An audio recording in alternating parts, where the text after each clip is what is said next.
Hi everyone! Today I'm going to be showing you the anatomy of a pointe shoe. I'm just going to show you the basic parts of the shoe so that when you go have a pointe shoe fitting, you'll have better information to understand the parts of the shoe and how they work on your foot. I'm going to be showing you one of the shoes that I use, the Grishko Nova, or the Grishko Nova 2007 as some people also call it.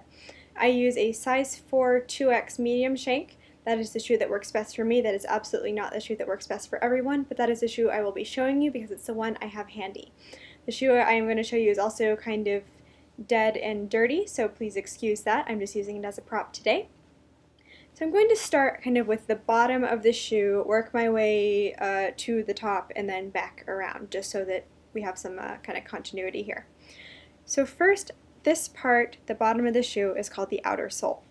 Some people call this the shank. This is not actually the shank, but it's related to the shank. But this part is called the outer sole. On most shoes, it's made out of either a suede leather, like mine is, or kind of a shiny leather. Either way, it's going to be a leather material, or if you get a vegan shoe, it's kind of a imitation leather material to help you grip the floor.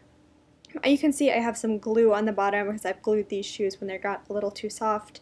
Maybe I'll do another video about gluing shoes later on. But just this part here is the outer sole. Now moving on to this portion of the shoe right here. This is called the pleating. Mine actually does have pleats right here where the satin of the shoe has been tucked under the outer sole by the cobbler. Some shoes are not actually pleated. There will be seams right here, but mine does actually have pleats, and a lot of shoes do have pleats right there. Now, moving on to this part that's really kind of worn out and has holes in it, this is called the platform. This is the part of the shoe that you're actually balancing on when you're up on pointe. This is the part of the shoe that wears out the quickest for me. As you can see, there's a little hole worn in the satin where I've kind of cut the threads off that got a little frayed. And platforms can come in all different shapes and sizes. Mine is kind of a small oval shape. Some of them are a lot longer or taller this way. It all just depends on the shoe. This is a platform. So now moving on to the front of the shoe here, where to put my face, there we go. So then this part right here is called the vamp. The vamp runs from all the way here where the shoe is cut all the way to the platform. So this whole section is called the vamp. Vamps in shoes often come in different lengths. For example, in Russian Pointe you can customize your vamp in a 1, 2, or 3 length, depending on how long you want it. A lot of shoes can be customized, some can't. But as all shoes are different, the vamp of every pointe shoe is going to be a different length. So that'll help you control your foot. A higher vamp kind of makes it harder to get over the shoe. So if you're really kind of going over the top of your shoes like this, like that, when you're on pointe, then a higher vamp will help you not go over them as quickly. If you're having trouble getting up onto full pointe, a lower vamp will help you have more control over the shoe and get over the box more easily. Okay, so that's the vamp there. This whole area from here all the way down is the box. That's also called the toe box. That is where your toes go inside of the shoe. Boxes have all kinds of different shapes. Mine is relatively tapered because my foot is pretty tapered. Some of them are more kind of a square shape, and some of them are even more dramatically tapered than this one is. So that part is the box. Moving on to looking at the shoe from the side, this area from here kind of all the way back, but specifically this area right here is called the wing. I've folded the satin of my shoe over to where kind of the hard part of the box runs into the side of the shoe, and that area is this specific area that is the wing. My wings on my shoes are relatively long. Some of the wings end pretty low, like around here. And there are some like Freed, especially like Freed Studio 2s, run pretty long, like all the way back to the seam back here. But mine ends about there, which is kind of a medium to long wing.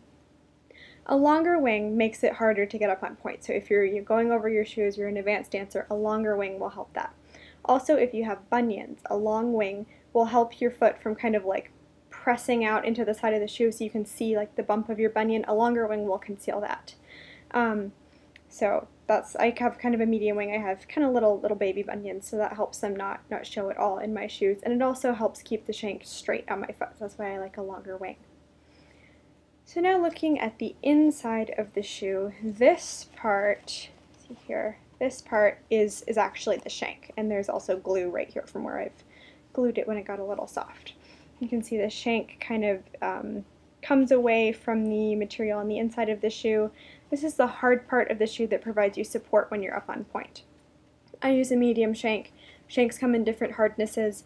You would definitely want to get a professional fitting at your local dancewear store to find out what shank you need. I'm also talking to your teacher will help you find that information out. Usually beginning point dancers need a softer shank so it's easier to get up on point, and more advanced dancers will use a harder shank because they're a lot stronger, although that's not a hard and fast rule. Everybody uses kind of in between. Like I said, I use a medium shank because I'm a medium dancer. Yeah, so this part is the shank, is the inner part. Like I said, some people call the outer sole the shank. It is attached to the shank like this, but the shank is really just the inner portion.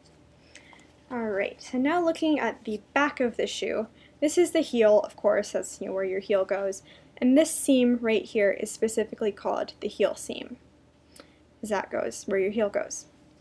Then back to the side over here, this seam on the side of the shoe is called the waist seam. There's really no rhyme or reason to that except that it's kind of in the middle of the shoe, like your waist would be on your body. That is right there. Now I'm just going to show you the binding, which is this kind of ribbon material that goes all the way around here. That is the binding. That is usually where the drawstring goes in a shoe if it has a drawstring. Mine used to have a drawstring, but I have pulled it out because I don't like drawstrings, and some shoes don't even have a drawstring to begin with, but they will always have a binding like this. And then there's finally the ribbon and elastic, which I have sewed on myself. Point shoes do not come with ribbon and elastic already pre-sewn. Probably know that. I like to crisscross my elastic. It just holds the heel on a little better because this is a low profile heel.